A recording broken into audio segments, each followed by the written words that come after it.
I just want to make some housekeeping notes.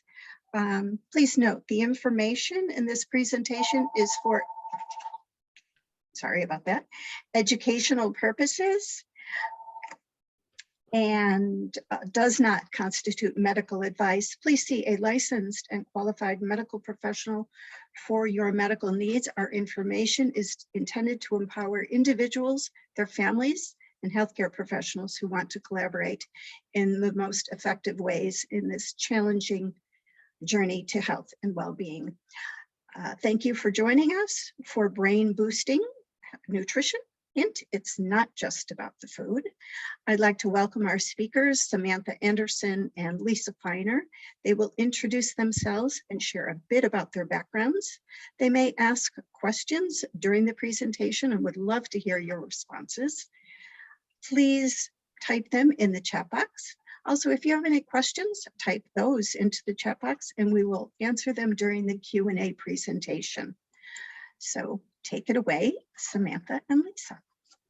Thanks so much, Joan. Samantha, I'm Lisa Feiner. Samantha and I are really so happy to be here talking to you today about brain boosting nutrition.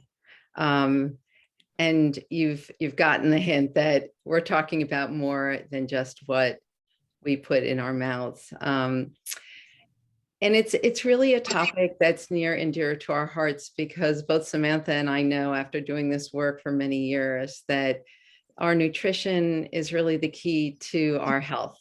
So without further ado, we will get into the presentation.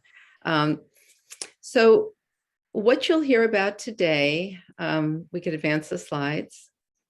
We'll tell you a little bit about who we are, our backgrounds, as well as that of Sharp Again Naturally.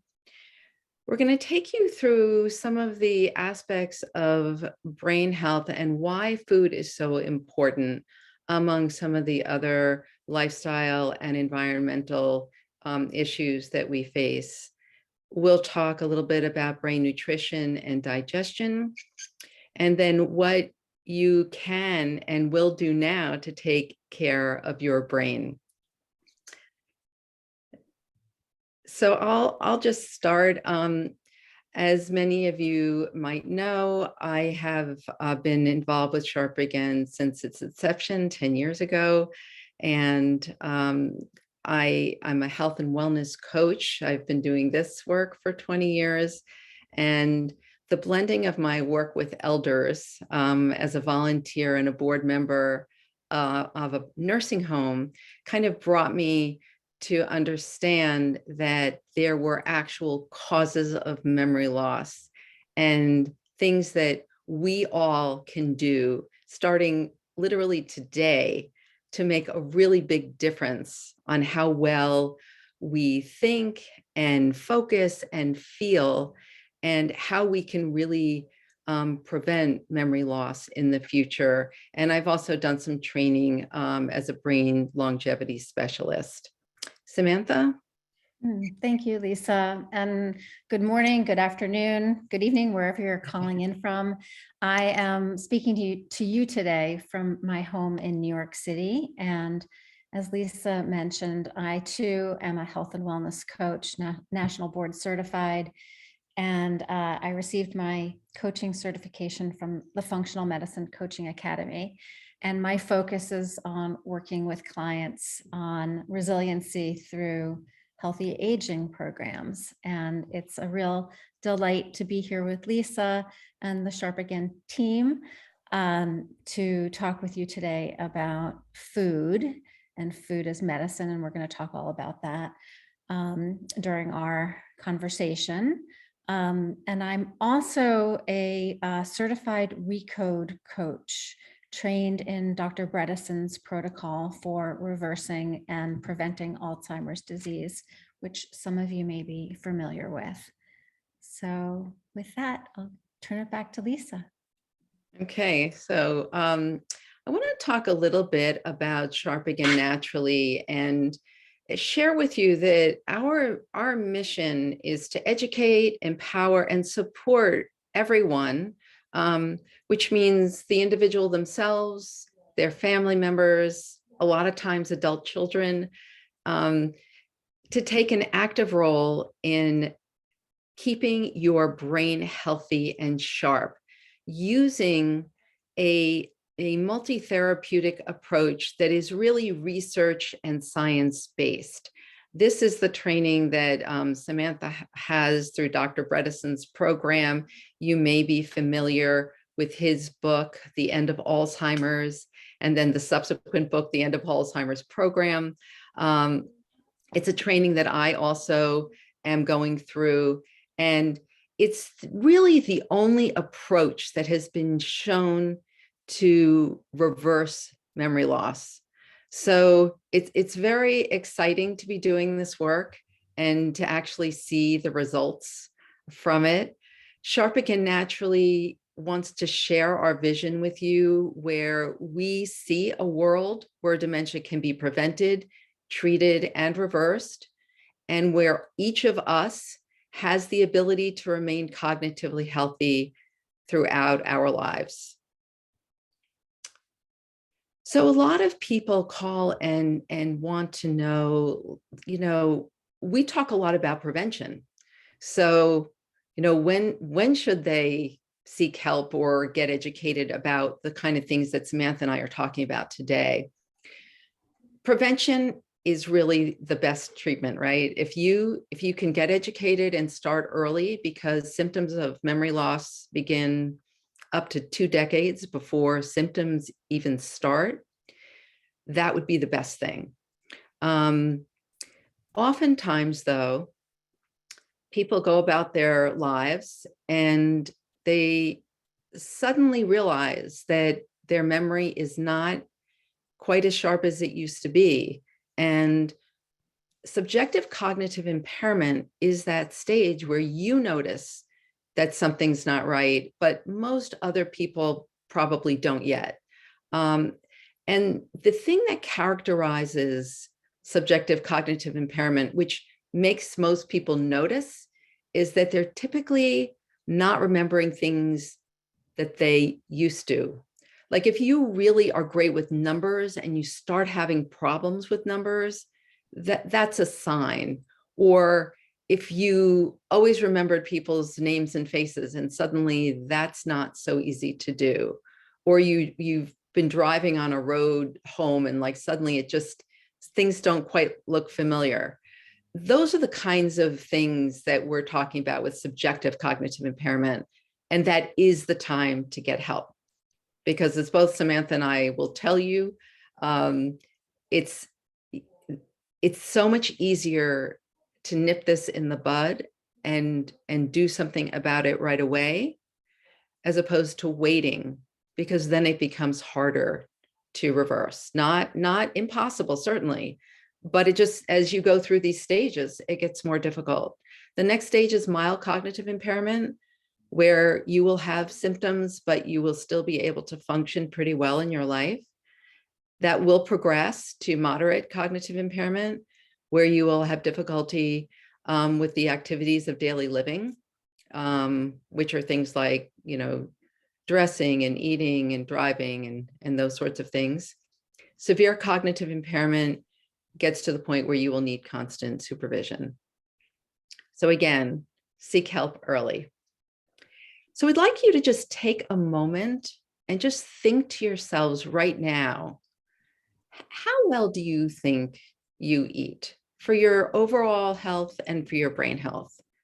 And if you want to, rate it from 1 to 10 and put it in the chat box, great, you can share that with us.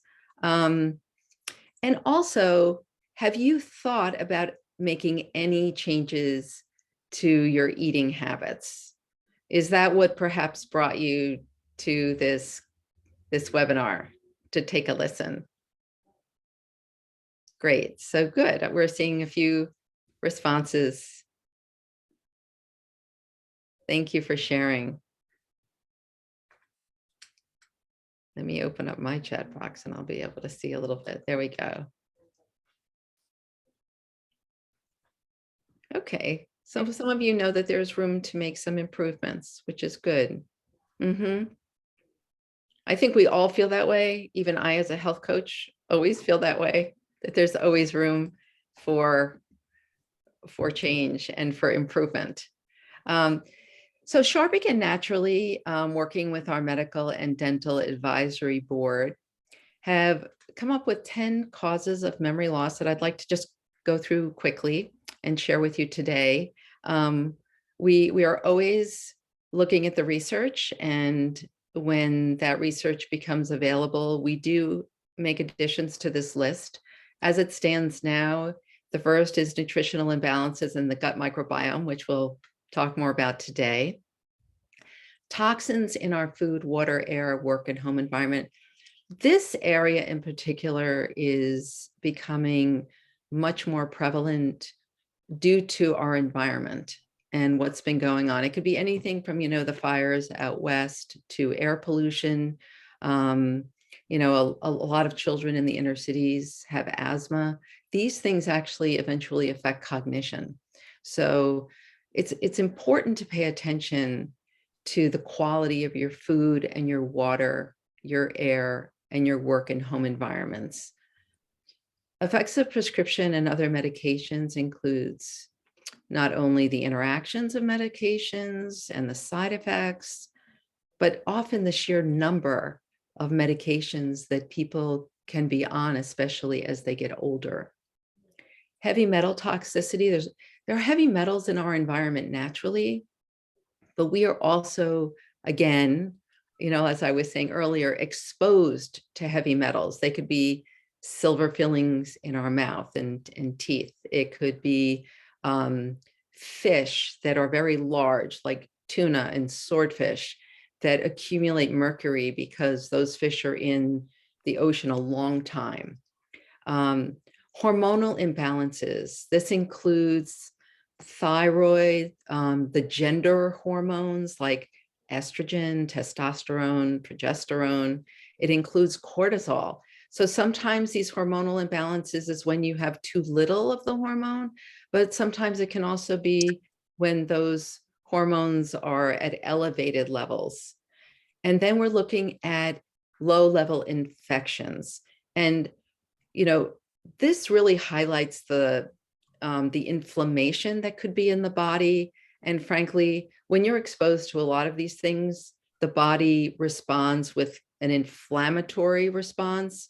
But these affections are acute, and you may not even notice that you've been exposed. Like a lot of people have oral infections that might happen after they have dental work, and they may not feel that there's an infection lurking, but there is a definite relationship between oral bacteria and that can travel to the brain. And so we are always looking at that and making sure people know about this. Lyme disease, mold, these are things that we could be exposed to. They get into the body. You might have symptoms like fatigue or joint pain, but not associate that with these kinds of infections. Food sensitivities. This is, we'll talk more about that, but in the gut microbiome, you might not feel great after certain meals. You might not know why, but over time, these can erode the lining of your colon and cause a lot of problems. UTI stands for urinary tract infections, and older people especially can experience these, and these can cause memory-related kinds of issues. And then we have the lifestyle causes. So we group these together, but they're 3 actual individual causes with their own research and science behind them. Physical activity, mental stimulation, and social interaction. These are all really important to keep your brain healthy and sharp. I think during COVID, we saw the impact of these types of activities not being allowed or optimal. Prolonged stress. So a little bit of stress is motivating for us often. And then hopefully there's a time where that abates and we can kind of go back to our lives and homeostasis. But when we have unremitting stress over a very long period of time, that impacts brain health. So we want to be aware of that and make sure we're building things into our day-to-day lives that can help us reduce our stress. Sleep and breathing problems are much more widely known and accepted as issues for brain health than ever before. So if you don't sleep well, if you're not getting 7 to 8 hours of sleep a night, if you're having problems with breathing, it's really something to get checked out. And then finally, physical and emotional trauma. The physical piece is things that you've probably, heard about or known about, traumatic brain injury. We see football players having the results of, many of them develop CTE or Alzheimer's. These are brain issues later in life. Emotional trauma is a little bit more subtle. It could be abuse in childhood, or really any time during your life, just exposure to what they call adverse childhood experiences. These can lead to memory loss in midlife and dementia later in life. So this is just a representative list of some of the causes that we talk about and that we write about. Okay, thank you, So Lisa. I'm gonna turn it over to you, Samantha. Yeah, of course. So thank you for walking us through those really important causes. And if you've noticed, the color of the very first item that was listed, which is nutrition and food, was green. And it was picked as number one as a factor. And we believe at Sharp Again that nutrition is one of the most important lifestyle factors that can affect and help our brain health. So what you eat and the food that you consume, of course, affects your overall health. I think thank you, good. And how you eat, meaning the mindfulness that you experience as you prepare a meal and taking the time to enjoy your food, tasting it, and making sure that you feel all the textures in your mouth. All of that is incredibly important to how your brain can function. We also talk about where you eat and, not sitting down in front of the television set with distractions or refraining from using your phone while you're enjoying a meal. So really being mindful. And also, your motivation. As I said, I am in New York City, so it is quite noisy here. Your motivation is also so important. So we all come to this question about our health with the question, why? Why do I want to make these kinds of changes in my life when it's probably a lot easier just to kind of keep the status quo? So for a lot of us, our why and why we care about our brains is that we want a sharper memory and we want greater focus. So all of those things together are why we're talking about what we're talking about today. And food as medicine has been talked about since a fellow by the name of Hippocrates, who was a Greek physician living way back when in like the 400 BCs. He was said to have actually coined that phrase, let food be thy medicine and medicine be thy food. So what they knew what power and impact food had on our health, and slowly we're just catching up. So nutrition, which includes lots of greens and vegetables and healthy fats, such as olive oil and avocados, they provide your body with a wonderful energy and fuel that we need to optimize both our brain and all of our bodily systems, so to speak. All those foods that I just mentioned supply critical nutrients which hydrate the body and detoxify the body, and they send oxygen to our heart and our brain. And when somebody has poor nutrition, so they're eating, for example, lots of sugar or processed foods, lots and lots of carbohydrates, that can create inflammation in our body. And that inflammation can then damage our digestive system, our microbiome, our gut. It can cause fogginess and depression, fatigue, even anxiety. And it could just build up to be a toxic load on your system, on your body and your brain, of course. So next slide, please. So before we actually dive into what we call brain boosting nutrition, it's really important to emphasize that this is like not a diet that we're talking about. This is really about creating a lifestyle for brain health, and it's just kind of like a way of being. So we're not like on the brain boosting diet, you know, we're on a lifestyle and a journey. And, you know, there's no judgment on Lisa and my part of where you are on that journey. So I think it's important for us to state that right at the onset. So here are some of the foods that we encourage and also that we limit. And I know number one has the word limit in it, and I know it's hard to start with things that are just say no, but it's really important that we try to do our best to begin to reduce and eventually eliminate these types of simple carbohydrates, these types of foods that you see listed in item number one. So sugar, white or refined carbohydrates and grains, genetically modified foods, GMOs, and other processed foods are all on the limit list because they can cause our blood sugar levels to spike, and that can, for many of us, cause inflammation because we really were not built to eat the amount of sugar and starch that we currently consume. And actually, there's a term for that diet.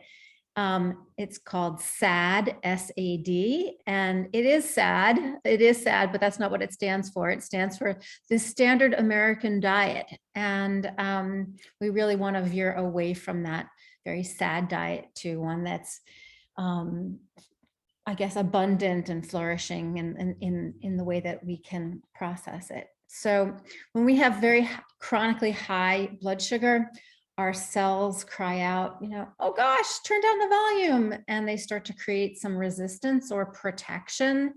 And we're learning that insulin resistance is present in many cases of people with Alzheimer's disease. So these foods can inflame the gut and allow toxins and food fragments to enter the bloodstream. And if you're familiar with the ApoE4 gene, which is correlated with Alzheimer's disease, those with that gene have increased blood-brain barrier permeability, and that may cause some susceptibility to that leakiness, that permeability that occurs. And so we really want to avoid those types of foods. And I know that that may feel very overwhelming, and you may want to go slow and, you know, eliminate one thing at a time, because it can be challenging to do it all of a sudden very quickly. Next, we want to add healthy fats from high quality sources. And actually, fat is calorically dense and it fills you up. And so it's really hard to overindulge. I know we were raised to think that fat is bad. And so it can feel a bit scary to some people to say, no, it's okay. You can now add these fats into your diet.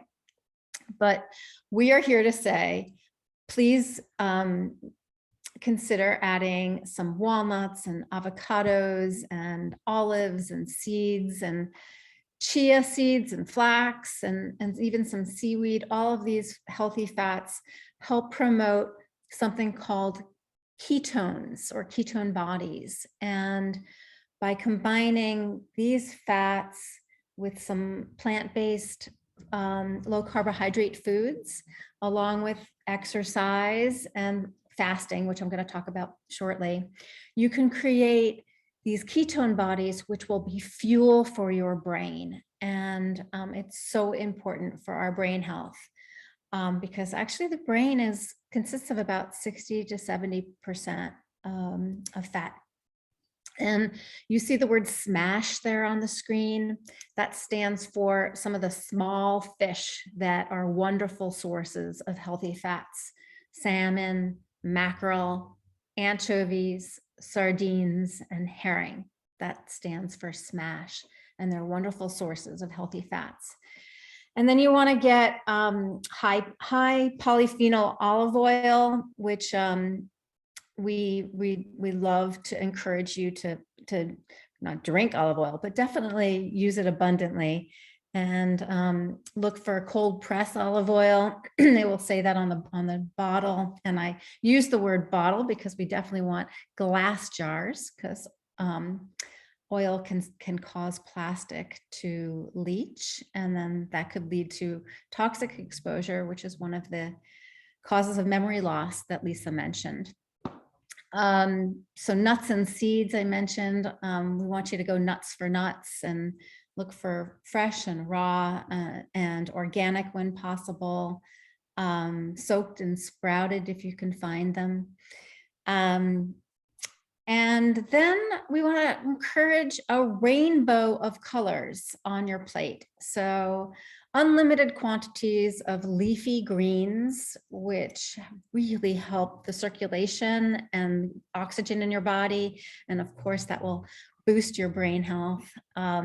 So dark leafy greens like arugula and Swiss chard and kale, watercress, collard greens. These are just a few examples of some dark leafy greens that are very nutritive and brain boosting. Cruciferous vegetables, that's a term that is used to describe, that's the category for cauliflower and broccoli. Cruciferous vegetables are powerful, nutrient dense, and highly detoxifying. So we want to consume those. If you like some people don't love the smell of broccoli and cauliflower, but they are incredibly powerful to prevent oxidative damage. And so we want to aim for anywhere between 6 and 9 cups of pigmented, that means very colorful, organic, seasonal, local, non-starchy vegetables, gradually increasing the amount that you can tolerate.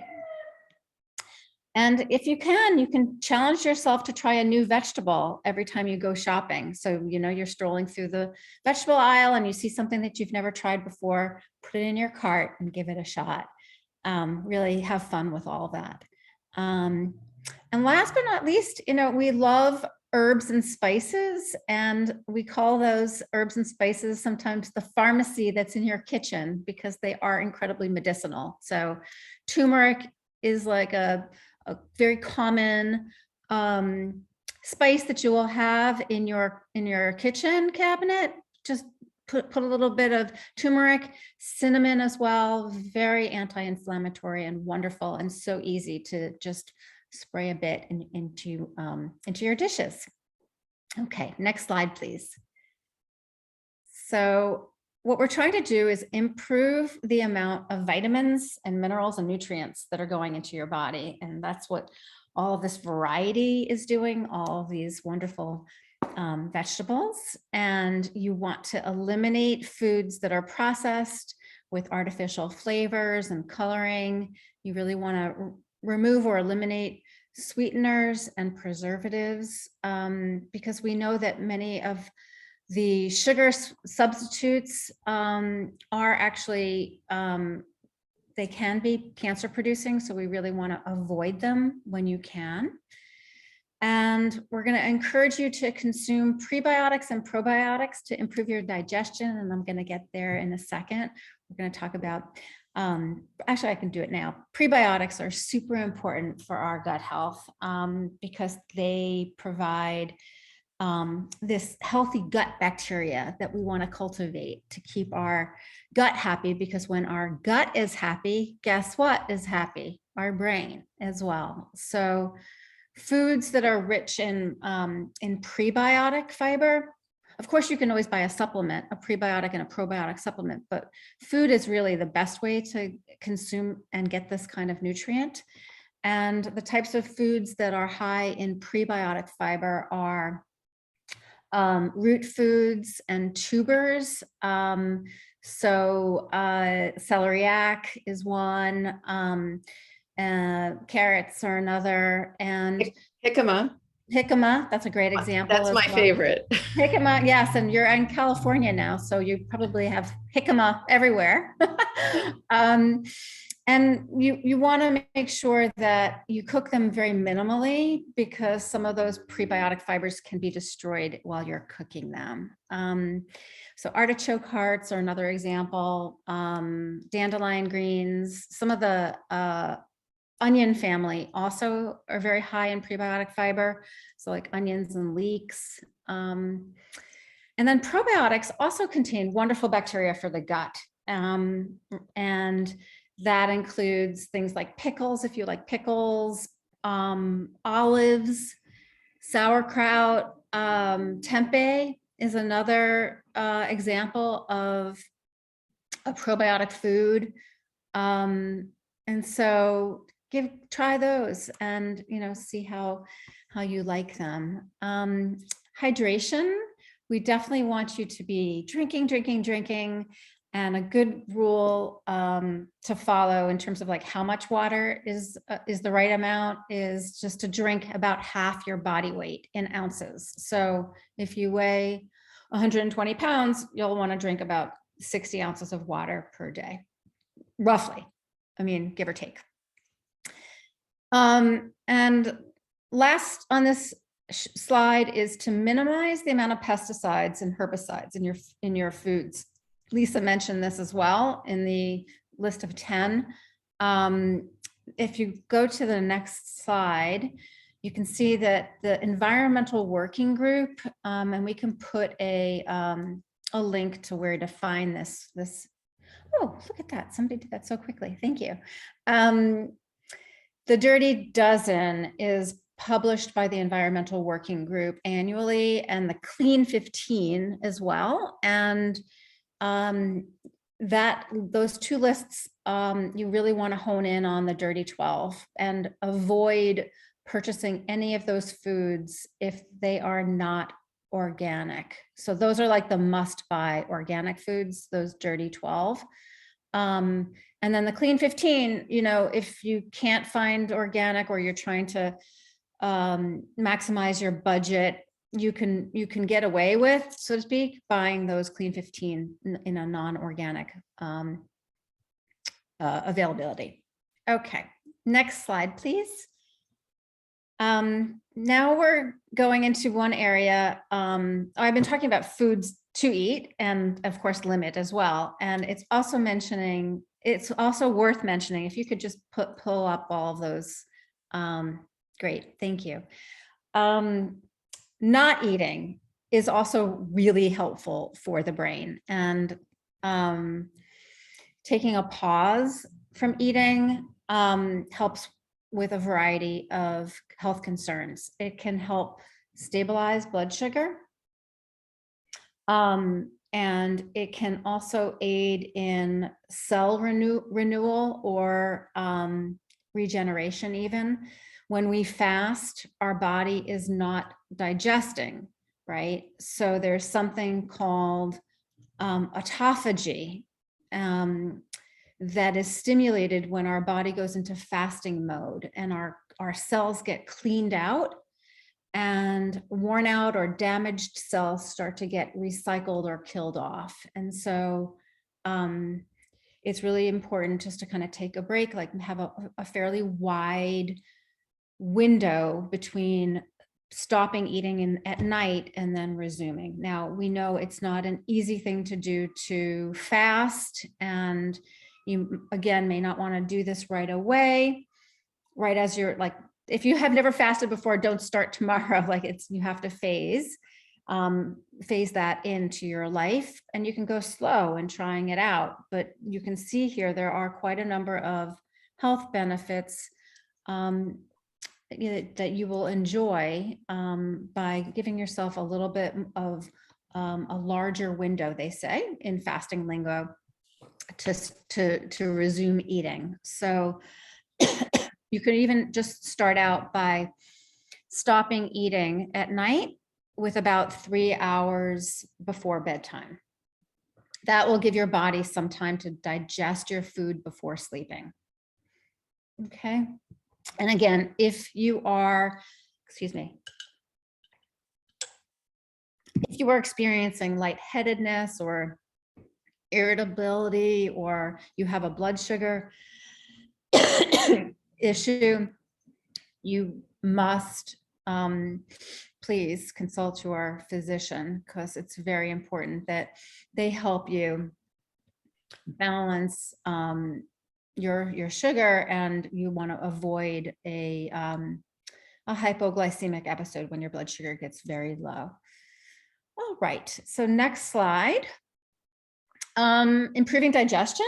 I'm just gonna very quickly run through this, but Lisa mentioned chemicals in our foods can cause digestive issues. Glyphosate, which is something that you may have heard of, called in the form of Roundup, can cause food sensitivities and allergies. Your medications can cause digestive issues. And so what we eat, of course, is vital to our gut health. And as I've already said, that is a direct correlation with our brain and our brain health. And so taking time to, first off, shop clean, eat clean, and follow some of the ideas that I've shared so far, but also just simply enjoying the act of meal preparation is incredibly nourishing. And as you start to smell the food and the food prep, enzymes are released that aid your digestion. So it's great to involve everybody who's going to be eating to join in on the meal preparation, so your digestion starts to stir.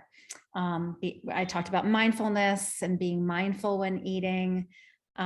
Eating with loved ones and taking time out to really cherish the meal and really enjoy that experience. All of those things are wonderful ways to improve your digestion. So next slide, please. Other topics to consider when thinking about food and brain boosting nutrition. You want to keep your microbiome healthy, and that we started talking about that with the pro and prebiotic fiber. You want to learn how to stock your fridge, what to buy, a grocery list. A lot of people ask us about alcohol and how much, or can we drink alcohol? And I saw in the chat some comments about sugar cravings and sugar, and the question about eating healthy when dining out always comes up. So these are types of questions that, if they're on your mind, we will be covering when we meet starting April 22nd. We're going to be starting a brand new group coaching program on this very topic, and we're going to tell you a little bit more about that later. But if what we've said so far has whet your appetite, no pun intended, we will be diving into all of these topics in much greater detail in that small group. So Lisa, back to you. Sure, thanks. So, the one thing I want to say, listening to Samantha, is, this is a process. Learning to think this way and eat this way, and hopefully think better, is a process. And it takes a while to kind of get to where you want to be with your food. And so we recognize, as health coaches especially, we recognize that. The benefits, though, if you look at this slide, the goal is to live your years as healthy as possible for as long as possible. So if you're managing your stress and you're eating well and you're exercising and you have purpose and a support system in your life, you can push that green line out from age 80 to, let's face it, many of us are living till between 90 and 100 now. And, you don't want to spend the last 15 or 20 years really, cognitively and physically impaired. The goal is to push that line out to that red line, make it as far over as it can be, so that you're spending the majority of your years that you're alive being able to enjoy yourselves, enjoy your families, keep active, be self-sufficient.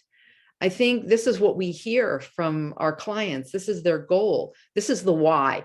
Samantha was talking about the why earlier. So this is the why. It's so that we can really be active and present in our lives for as long as possible. And then I love this next slide, which Samantha is going to present to you as well.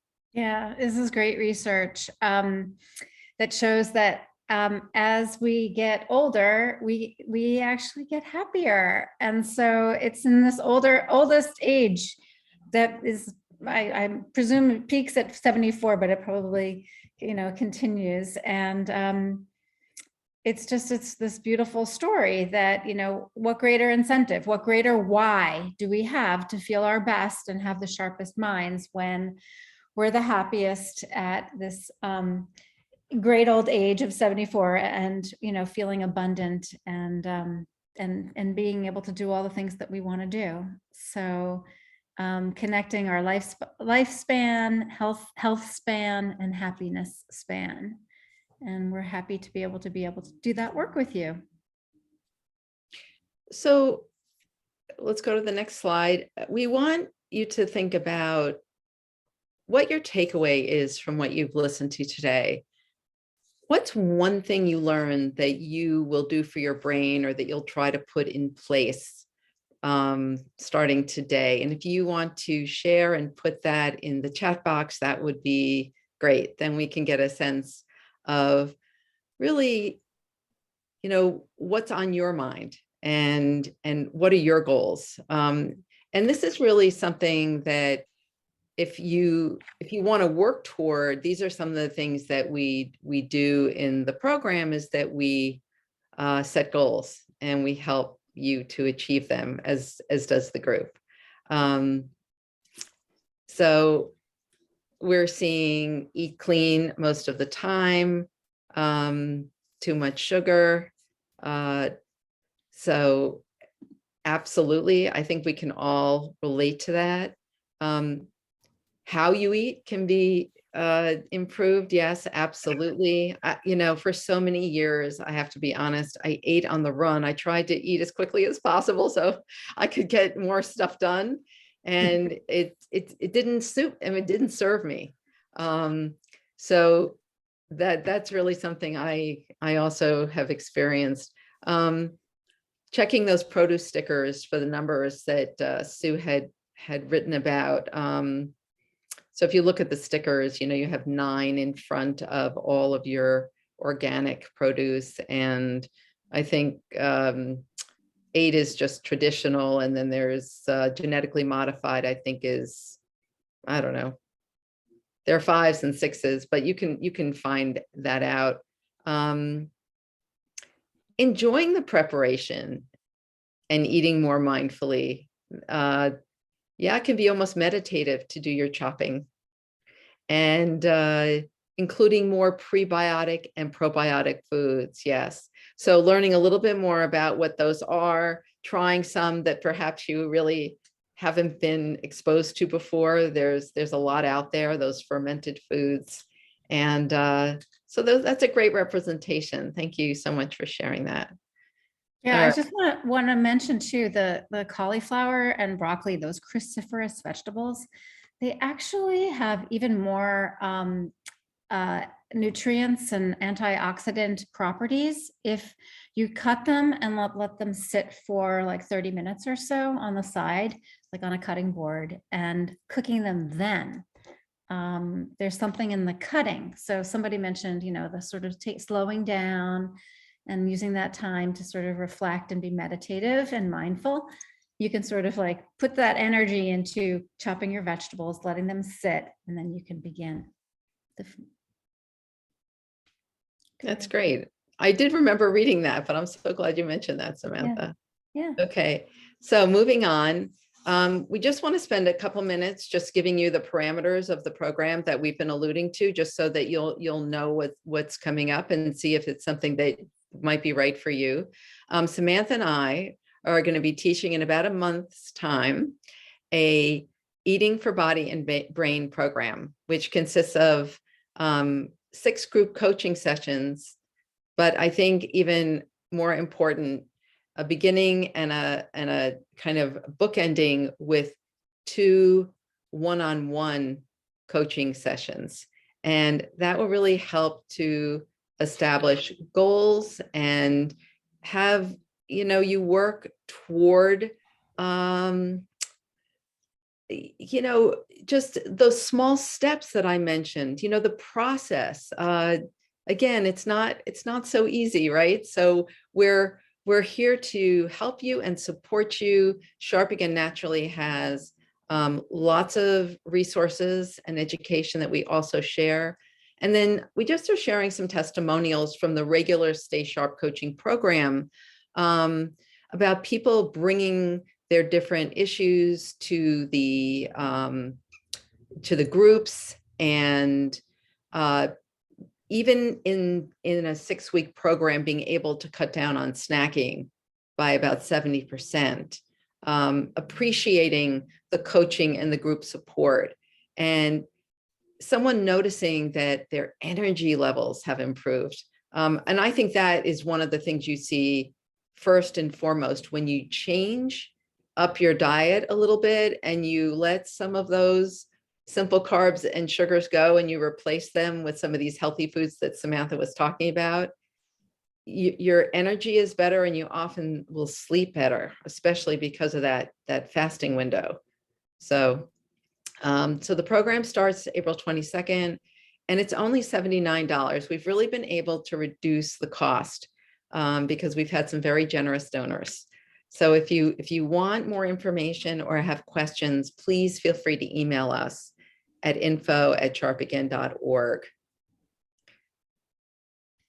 Sue, did you want to say a few words? Sue Lin is our executive director. Yeah, thank you, Lisa, so much. Yeah, I did actually want to talk just for a couple of minutes about this incredible program.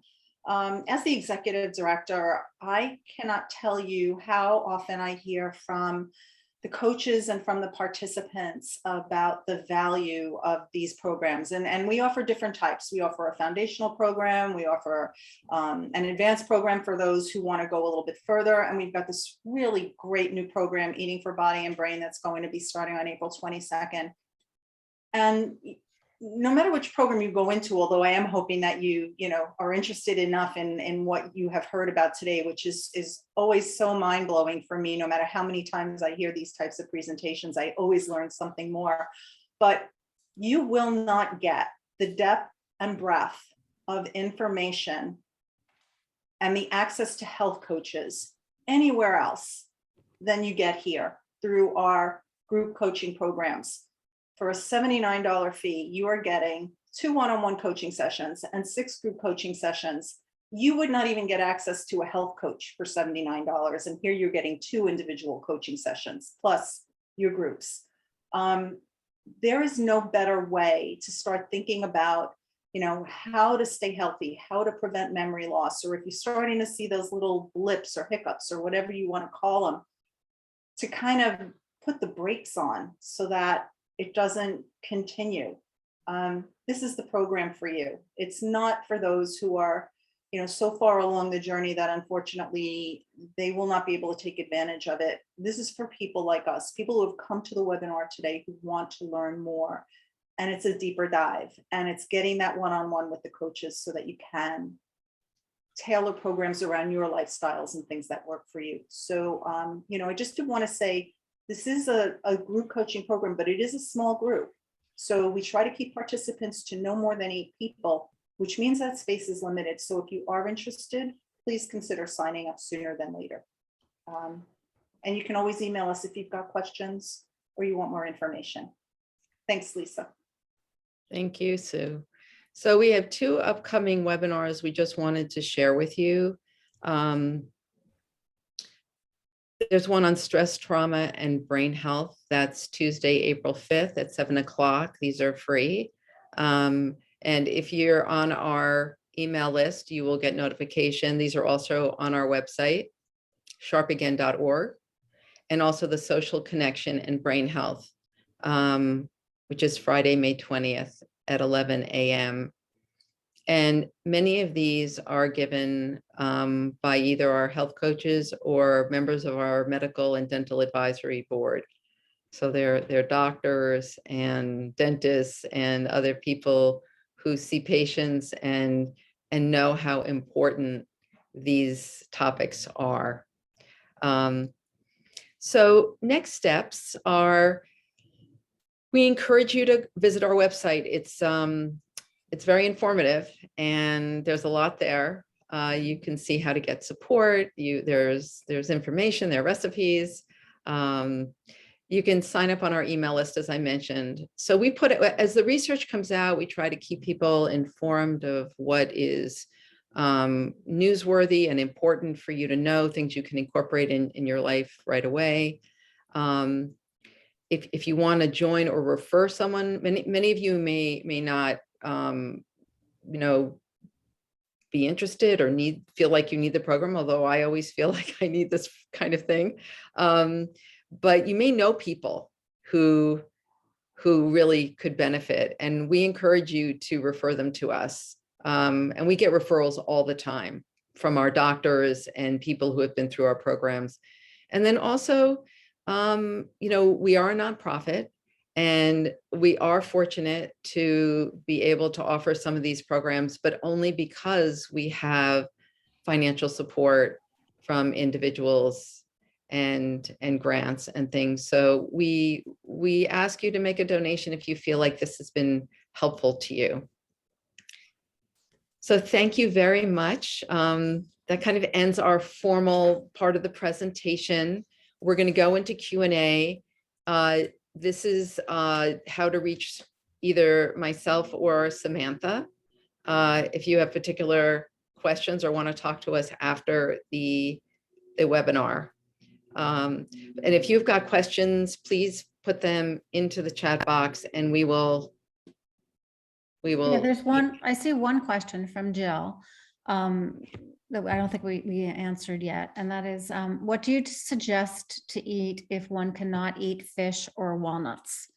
So yes, of course, this is very customizable, personalized to whatever your sensitivities are. And if you don't eat walnuts, there are other seeds and nuts that you can consume. Almonds are a great choice, pistachios, cashews, Brazil nuts, but not too many Brazil nuts because they are very high in a nutrient called selenium that can cause some issues if you consume too many. And if you don't eat fish, that's also okay. There are, you can get lots of protein from other sources. Some non-dairy sources like tofu or tempeh, which I mentioned. We're not opposed to, organic, lean, grass-fed beef. And we can point you in the direction of where to find appropriate sources of these types of food, like the grass-fed beef, eggs. There's tons of ways to get a kind of protein if you don't eat fish. So, other questions? Okay, so how do you feel about cold versus heated olive oil? Right. So yeah, thank you for that question, Jeff. There are some oils which at higher temperatures can oxidize and cause problems with inflammation. One of the oils that we recommend for high heat is avocado oil. And you may have also heard of something called ghee, which is, it's like butter, but it's been clarified. It's spelled Ghee, and it can also sustain high temperatures. Olive oil can certainly be used on a flame, on a stovetop. I just wouldn't like try to sear or like get it at too high of a temperature. And it's wonderful, just coated on a bed of lettuce, salad. I even put it in like a small little bowl or ramekin, and I dip vegetables in it. You want the high polyphenol, the high count, which can be a little bit bitter tasting or strong tasting, but that means it's working. All right. So, Alidra asked about nootropic supplements, and I don't know if you want to take that, Samantha. I mean, I don't know that we would recommend a particular supplement per se. I like to talk about food as medicine, as you know, and so there's all sorts of foods that are in fact nootropic, all the foods that we talked about today, even the herbs and spices that I mentioned, the cinnamon, the turmeric. I didn't mention ginger, but that's incredibly healing for both the digestive system as well as just anti-inflammatory. So because we're not doctors, and there was that disclaimer at the very beginning, we're not going to be recommending specific supplements on today's call.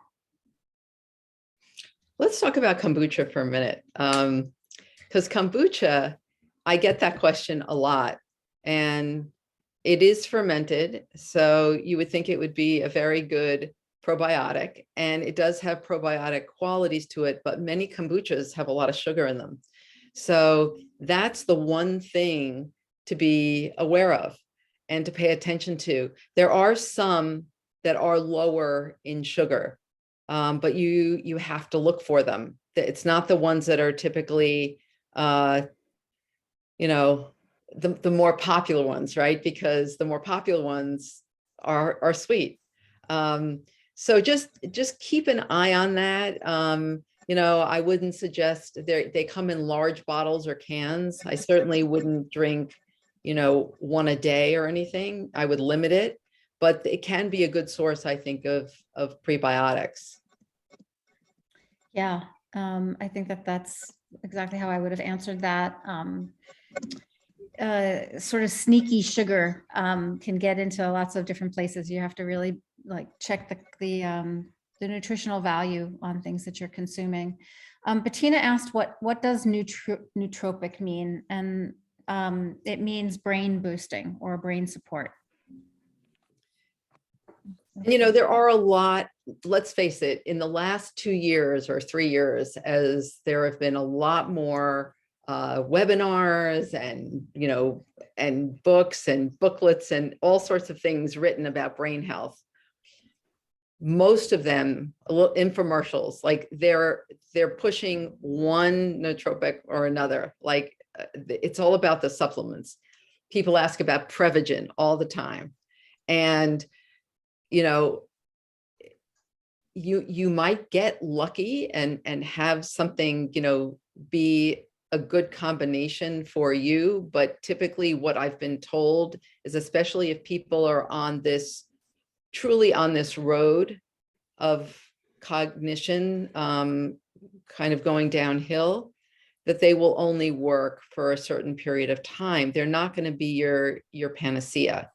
So you need to be using other things that are more basic that we've talked about today to really keep you healthy. You know, there's no magic bullet. If there was a magic bullet, believe me, the pharmaceutical companies would have, you know, found it already. This approach, this holistic kind of multi-therapeutic approach, is really the only approach that has been shown to work in reversing memory loss. And so, and I even think in preventing. Again, if you're on that road where you're, you know, you look at the causes and you've been exposed to toxins and you have a mouthful of fillings and you're not eating well and maybe you're not exercising very much and you're under prolonged stress, there's no supplement that's going to protect you.